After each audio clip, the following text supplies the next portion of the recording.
औज़ु बिल्लाहि मिनश्शैतानिर्रजीम बिस्मिल्लाहिर्रहमानिर्रहीम। अस्सलामु अलैकुम नाज़रीन, मैं हूँ सुहेब रज़ा कादरी। आप देख रहे हैं हमारा यूट्यूब चैनल मिनहाजुल सालिकीन। नाज़रीन, जैसा कि आपको मालूम है कि हम अल्लाह ताला के इस्माए मुबारका के फ़वाइद व तासीरात पर बात कर रहे हैं। आज का हमारा मौजू है अल्लाह ताला का मुबारक नाम अल मालिकु। वीडियो की तरफ बढ़ने से पहले आप हमारे चैनल को सब्सक्राइब करें और बेल आइकॉन के बटन को दबा दें।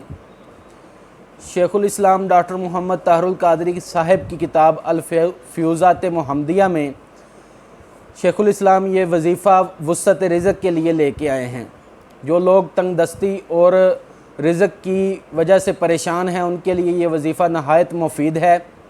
इस वजीफ़े का आम मामूल ये है कि अव्वल आखिर 11-11 मरतबा दरूद पाक पढ़ कर इसकी रोज़ाना 100 मरतबा तस्बीह की जाए। इस अमल को 11 दिन या 20 दिन तक जारी रखा जा सकता है।